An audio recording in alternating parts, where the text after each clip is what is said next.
help you to succeed. And I want to explain how we will do that while building a fairer society and an economy that works for everyone.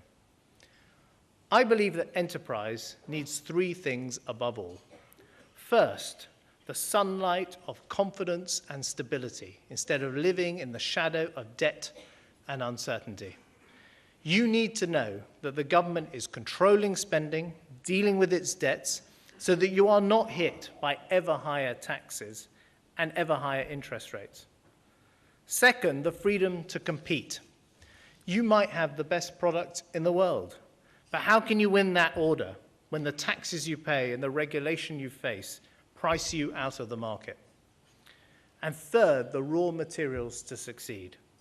I don't just mean iron ore and copper and oil, important as our heavy industry is. I mean the raw materials of the new industries, like an educated workforce, a welfare system that rewards work, modern energy, digital, and transport networks. Tackling the deep underlying problems in our economy and our society that have been holding Britain back for too long. Let me take you through each in turn. First, controlling public spending and delivering economic stability. The situation we inherit is the worst any modern government has bequeathed to its successor. The British state is borrowing £1 for every 4 that it spends.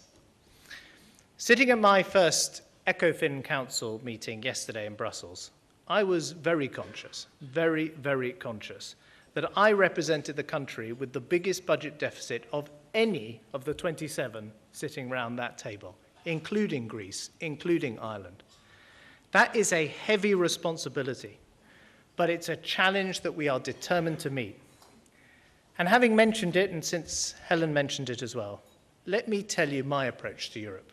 Engage, understand, seek agreement, don't be afraid to disagree, and never forget that I'm there to do what is right for our country.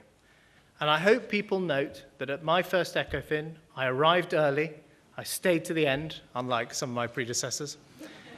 And I hope people note that David Cameron's first trip abroad is tomorrow, to Paris and then to Berlin. We will engage with Europe. But we should also pay heed to what is happening in the Eurozone, not just because it is our largest trading partner, but because it is a vivid demonstration of the threat our public finances pose to the recovery. This is the reason we must tackle our record deficit, because otherwise there will be no recovery at all. It will be undermined by rising interest rates, falling confidence, and the fear of ever higher taxes. We simply have to do this. And let me be blunt. Don't rely on me to make this argument alone. We need to do it together so that we can take the whole country with us. We need to explain why what seems like the easier option in the short term will actually lead to rising unemployment and decline. The case for early and accelerated action is already supported by the Conservative Party, by the Liberal Democrats, by the Governor of the Bank of England, and by the analysis of the Treasury. But I want the business community to join us in actively making that case, not for my benefit, but for the national interest, because you can explain how a higher budget deficit will mean higher interest rates and rising business insolvencies. You can explain how out-of-control debt will mean ever higher taxes. Let's make the argument together against all the vested interests that exist to defend every single line item of government spending. Now, we've already started to take action. Let me tell you what we've done already in the space of just 1 week. We have launched a programme to identify £6 billion of in-year savings while protecting the vulnerable and the quality of key frontline services. We will do what you have all done over the last 2 years: renegotiate contracts, cut out discretionary spending, control recruitment, reduce overheads.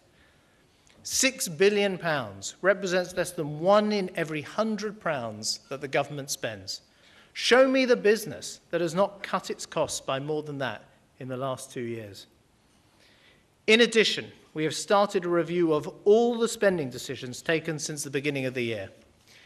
It's increasingly clear that the last government embarked on a reckless and irresponsible spending spree in the run-up to the election.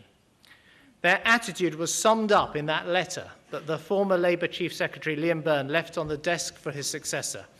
Dear Chief Secretary, I'm afraid there is no money. Well, let that letter stand as a handwritten testament to that period of office. I have already announced a complete change to the way that budgets are made by giving away the power the Chancellor has always had to make forecasts to an independent Office for Budget Responsibility. We're going to do something completely radical. We need to fix the budget to fit the figures, not fix the figures to fit the budget. And I have set an ambitious timetable for an emergency budget on the 22nd of June, because we need to get on with it. The £6 billion of in-year cuts will be announced next Monday. And the budget will set the fiscal path for the coming years and the mandate for the public finances against which the Independent Office for Budget Responsibility will judge us and hold us to account through you. Over the summer, we will conduct a far-reaching spending review to allocate spending to the different departments within the overall envelope set out in the budget. Britain will then have what it has been lacking, a comprehensive and credible plan to deal with our debts and live within our means. By turning the tide of debt threatening our economy, we will help businesses up and down this country, creating the space for the Independent Bank of England to keep interest rates lower for longer while maintaining low and stable inflation, safeguarding Britain's credit rating, boosting confidence, promoting stability, and attracting foreign investment into our country. That is our first and most urgent task. The second thing that enterprise needs to succeed is the ability to compete. And this presents us with a huge agenda: reducing the burden of inappropriate regulation and red tape, ensuring that businesses have a sufficient supply of affordable credit, something that Vince Cable and myself will be making a priority. And we'll also be working together to reform our banking system, a subject I'll return to in my Mansion House speech next month. But in particular, I believe we have an opportunity to boost our economy and improve our society with radical tax reform. I believe we can make our tax system both more competitive and more fair. The tax system has become hugely complex over the last 13 years. Since 1997, the tax legislation handbook has more than doubled in length. It is now 11,000 pages long. And this spider web of tax rules is holding back people who want to set up a business. And our corporate tax rates are increasingly uncompetitive. A World Economic Forum report ranks the UK 84th out of 133 countries in terms of the competitiveness of our tax system. So we need wholesale reform. I particularly want to focus on corporate taxes. I want corporate tax reform to be a priority for this government, and I can confirm that the final coalition agreement that we will publish tomorrow will commit us to lower and simpler corporate tax rates. Let me give you advance notice of what it will say. We will reform, it says, the corporate tax system by simplifying reliefs and allowances and tackling avoidance in order to reduce headline rates. Our aim is to create the most competitive corporate tax regime in the G20 while protecting manufacturing industries. And at the budget, I want to set out a 5-year roadmap for a big reform of corporation tax. As well as lower rates and a simpler system, I want to reform the complex controlled foreign companies rules that have driven businesses overseas. I want multinationals coming to the UK, not leaving it. And I'm under no illusions. Achieving all of this will be hard, and it won't happen overnight.